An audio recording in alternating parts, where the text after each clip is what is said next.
relationships. And are you one of these people that have like got into your black cab in London and thought, oh, I just want to cry at the cabbie? Maybe you are, maybe not. But Des used to do that. And, you know, I'm sure that he's heard so many amazing stories. And he's gone from that to really living his passion, which is, you know, becoming a relationship coach and helping single women meet the love of their lives. So not only is he an award-winning relationship coach, yeah, I know, this is exciting, huh? So not only is he an award-winning relationship coach, but also he runs the UK's only dating and relationships conference. So if you're free on the 11th of July, you can go along to that, and we'll be happy to support Des. We love Des, he's been fantastic, and we're really proud to welcome him here to Inspire tonight. So a big round of applause, please, for Des. Thank you, thank you. Good evening, everybody. Good evening. Oh, come on, you did a better response than that. Shall we try that again? Good evening, everybody. Good evening. Thank you so much for tonight, and thank you for the guys having me here. I'm really honoured, and I'm going to try and make this really quick, and it's going to be quick, short and deep as well. Before I start, can you just pair up with somebody again that you don't know, quickly, please, very, very quickly. Very, very quickly, won't be long. Somebody you don't know. Very quickly. Okay, you ready? Are you there? Okay. Okay, this is what's going to happen. I want you to, very quickly, I want you to just think back into a relationship, okay, that you had, a previous relationship. You know, one of those ones where you know you should have left, but you didn't leave. Who can relate to that? We've all been there, haven't we? Yeah, right. But who decided not to leave when they should have done? Right. What was the second question, sorry? Who decided not to leave that relationship when they should have done? Okay. So what I want you to do is just reflect back on that relationship when you should have left, and it's usually on average 6 months to a year you stay there after that you should have left. And the warning signs are usually there in the beginning, is it not? Yeah. So you're always there and it hits you there. But there's a reason why you decide to stay there, isn't it? There's usually a reason. So what I want you to do is just reflect back on that particular relationship, anyone that you want, the one that you know that you should have left, but you stayed. And I want you to share with that person the reason why you felt that you stayed and you should have left. 30 seconds each, go.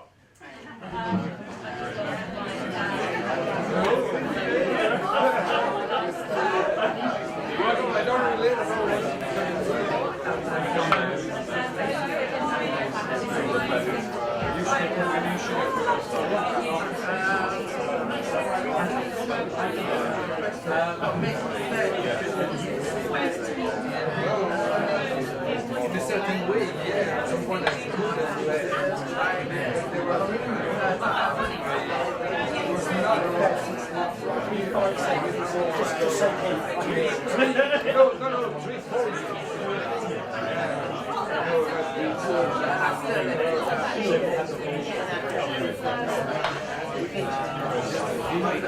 Now change. Swap it around. Thank you.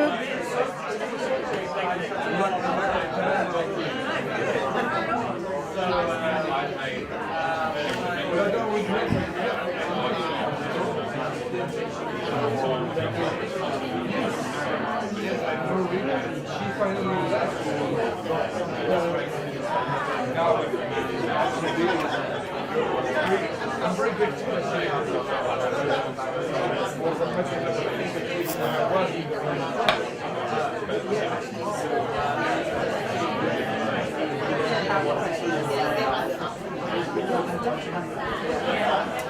Okay, thank you. Thank you. Thank you. Thank you at the back. Thank you very much. Thank you for that. Thank you. Did you find that interesting? Yeah. Right. Very good. Now, the reason why I decided to share the exercise with you, it will make a lot more sense of my story now. In 2005, I got decided to get married at 2005. I met my wife at 2003. 2003, my mum unfortunately passed away. Who's had a death in the family? So you can relate to that. And that time I loved my mum dearly, and my mindset was all over the place. The girl that I was dating 6 months before my mum's death, she was just somebody that I was just seeing. She wasn't the type that I would usually go for. And then my mum passed away, and she was the last emotional person that I was emotionally attached with. So what did I do? I fell straight back into her arms. 18 months after that, we got married, bought a big house, and moved to Ashford in Kent, had a baby in 18 months. How many of you can relate to, you reflect on some of your relationships, how things happen so quick and you just don't know how it happened so quick? The reason why I wanted you to share that exercise is to relate to the choice that I made at that time. It was the wrong choice, and I knew, now I knew, but at the time, I couldn't see that. Does that make sense? Can you relate to that? Everybody on the same page? I fell into this relationship industry. It wasn't my plan. I was a qualified driving instructor. I had a successful driving school in South London called OConnor's. I know I don't sing, for the record. I've had it all my life. Thanks, Mum. And what happened was I was going through such a painful experience in the marriage. It wasn't working out. And unfortunately, my wife and her family had an agenda. And that agenda was to try to get me to react in a negative, aggressive way to her. Therefore, they can call the police, get me arrested. I then get sent to prison. And then she gets my business, my properties, and my home, because I had a lot of things going on. So you get the picture so far of what I was going through. I was oblivious to this, because when I met her, she had a young baby. I tried to do the right thing. I used to do a lot of playing around, going out with the boys. I used to have a lot of girls dating at the same time. And I felt at that time, when I was 35, it was the right time to settle down now. And as men, once we make that decision that we want to settle down and get married, most of us want to do that at that time. So I did that. I did the right thing. But as the times went on, the relationship got a bit more difficult. I was finding that she was becoming a lot more aggressive and antagonising. I didn't realise that she just needed me to react a certain way, and then she would have got everything. I could have went to prison. I could have come out of prison for assault. No one would have believed me if I was convicted. There was I think, is it Danny Simpson? There was a footballer that got convicted. I think he went to his girlfriend called the police, and the police caught him putting his arms around his neck, and apparently he's going to go to prison for that. And I got touched by the article because that's exactly what needed to happen for my ex-wife and her family. So as time went on, we got divorced, very messy. I mean, I'm still, up until today, battling to have a regular contact with my daughter. But I'm still probing along. And I started to study life coaching. And all this happened around about the time when The Secret came out. Everybody familiar with The Secret? Yep. And I was liking how The Secret was making me feel. How you believe in what you think and you can attract that. Some people don't like that, but at that moment in time of my life, I needed something to make me feel good within myself. I considered suicide, went to the garage, and I nearly was going to commit suicide because I lost my home, I lost my daughter. My family warned me about going there with her. So usually women can see that, guys, as you know, I couldn't see it. And I was warned and I didn't listen. And then I started getting into life coaching, and I started to work with single women, and I was working for a singles company called X Factor Dates, and they wanted me to run workshops for the single women. And then I found out all these women that are coming to me and saying, oh, I can't find the right guy, beautiful, intelligent, had everything going for them. They couldn't find the right man for whatever reason. And by that time I knew about coaching, and I knew that these women had the answers as to why they're single. It had nothing to do with what was going on outside. Nothing to do with all the men, it was to do with them inside. But they were oblivious to the coaching, just like I was when I was in my marriage, when I didn't know about coaching. So what happened then, I decided to have a workshop with the company for the single women. 80 women were there, and it went very well. So I thought, wow, this is interesting stuff. Then I started to have workshops and seminars, and then I started working with women on a single basis. And I was enabling to be able to get them to change the way they were thinking, changing the way how they were looking at themselves first of all, and then get them to realise it had nothing to do with what's going on outside. Does everybody understand that so far? Yeah, it's always on what's going on the outside. So when any woman or man, because I work with men as well, but that's my journey starting with women, whenever they come to me with any problems, I know exactly how to guide them, even if it's listening to Louise Hay, just making them feel good within themselves. And as time went on, I started to become successful. I was creating weddings, and I was also saving relationships as well because of the coaching skills that I learned. I wasn't a therapist, I wasn't a psychologist, and there were some psychologists and therapists didn't like what I was doing because it was stepping on their toes. And I didn't feel that I needed to go back into the past of these people that were coming to me, because these people are coming to me and saying, I want results now. And as coaches, we work from you where you are now and help you to get to where you want to get to. So that's what I was doing. I was working with these single women saying, I'm single, I want to be married, I want to be settled. And once I knew the end result, we could work towards that in small milestone steps to get there. And as time went on, I realized, why don't I create an academy of relationship coaches, because there was nobody doing this in the UK. So why don't I help people to train them up to do what I'm doing, because I believe that the relationships are more important than your career, are more important than money. There's a lot of rich people out there in the wrong relationship. There's a lot of rich people out there that are not unhappy. How many of you in there know somebody, whether it's a family or friend, that are in a relationship and you know deep down they're unhappy? Look around the room, everybody. We all know someone. And maybe ourselves, and we've all been there. So as time went on, I realized this coaching education thing is really good. And one of the things that I learned from it was that we all have a choice. And on reflection now, who chose the ex-wife? Me. Who chose to stay there when I know I should have left? Myself. And that's why I got you to do that exercise at the beginning, to make you relate to the choice that I made then. But I tell you now, that was I think that's the best thing that ever happened to my life, because how I was 10 years ago, I'm a completely different person now. And now I'm inspiring people. I've just come back from America last month. I was on an event called the Great Love Debate, and the person that brought me over there is endorsed by Oprah Winfrey, Paul Carrick-Brunson. And I shared my story with him, because what was happening was, as I was progressing, unfortunately, my ex-wife and her family was still trying to pull me down. There was still in the tried to spread rumours about me, trying to pull me down. And I shared my story with the guy in America because I was concerned about that. And he gave me a fantastic video testimonial, and he just showed everybody to listen to my story. And then I realised that how many people, when I was attending lots of seminars and workshops all over the UK, and I was going to business events, seminars, conferences, even the Yes Group. I spoke at the Yes Group for London last month. But there was nobody dealing with the dating and relationships.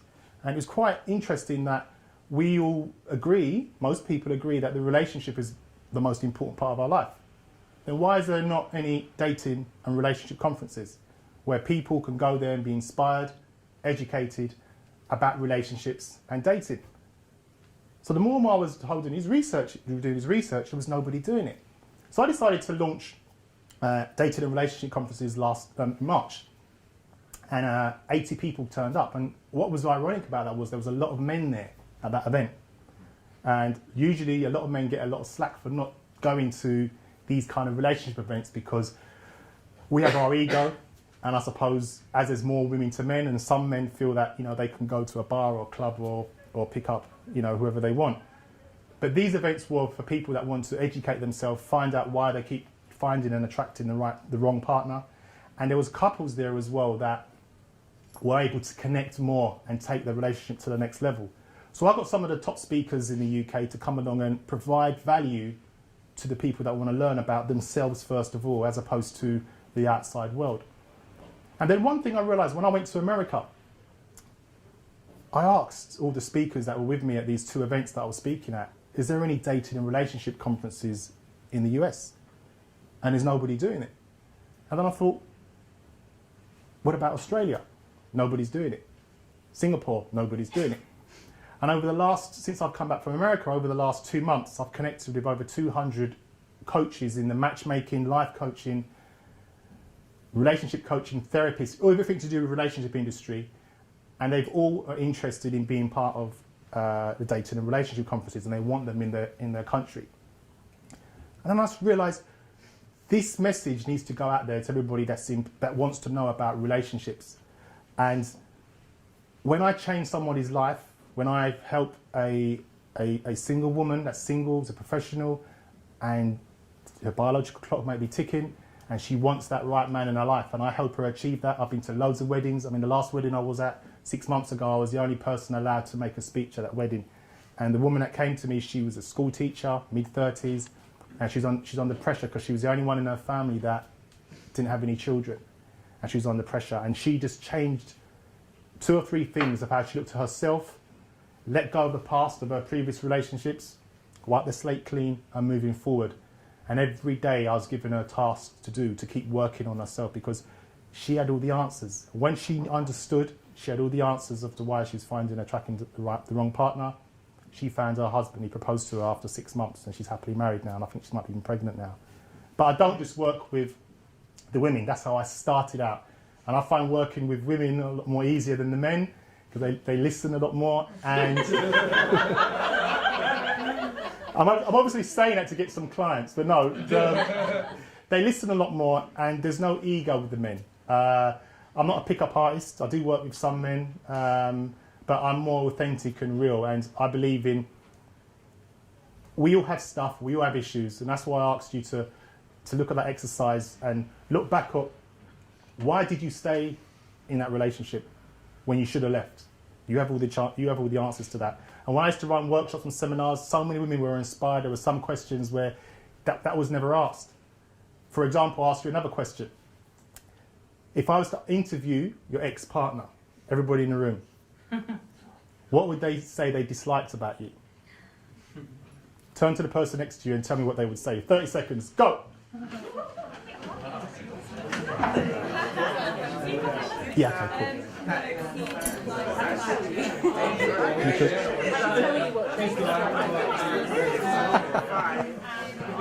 One thing, they can complain. How's it coming across? Yeah, no, it's really good. What do they used to complain about? Bemoaning you about?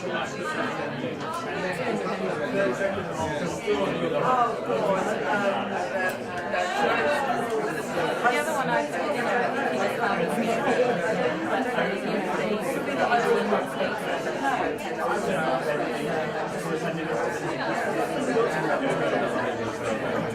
Okay, now swap, please. Yeah. I'm a perfectionist. I like everything done a certain way, and don't bother to do something. I couldn't go into a room and know that it should be there, but it's there. And I can see what's going to happen before it's going to happen, before it happens.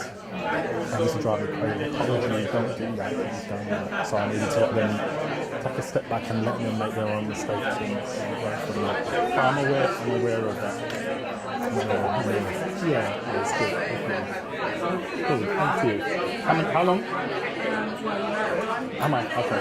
A couple of minutes? Let's wrap up. Okay, thank you. Thank you.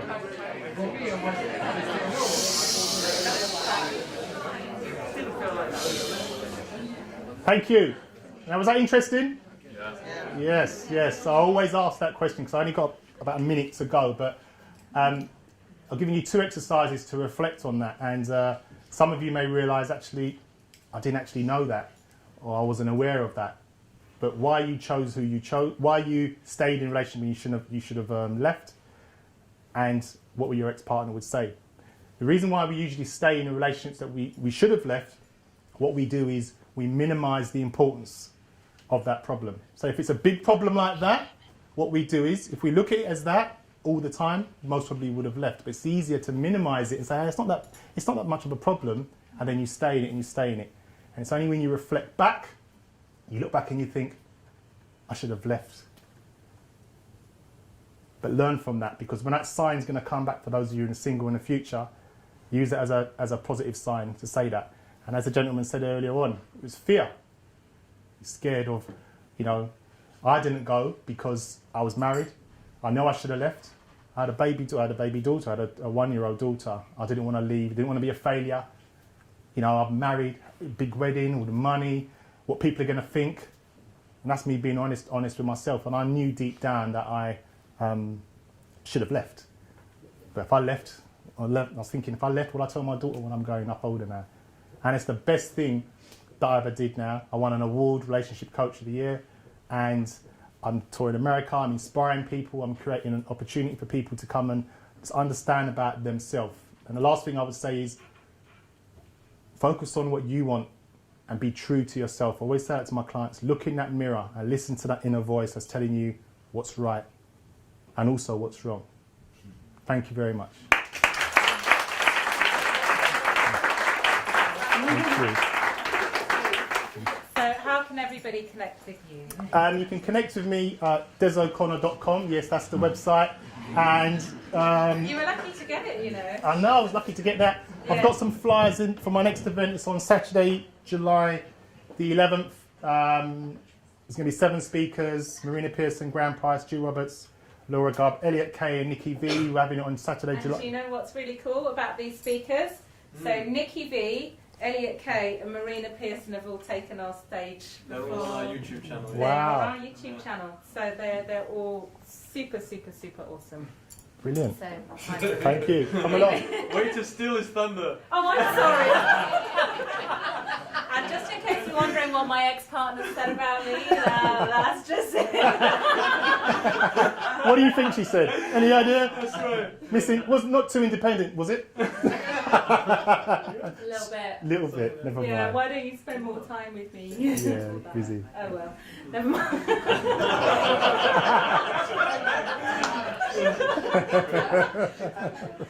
I'm not, yeah, no. Well, you know, if they interest me enough, I would, but I'm not going to get all personal on stage. No, about of course that. not. Nah. They don't want to hear that. No.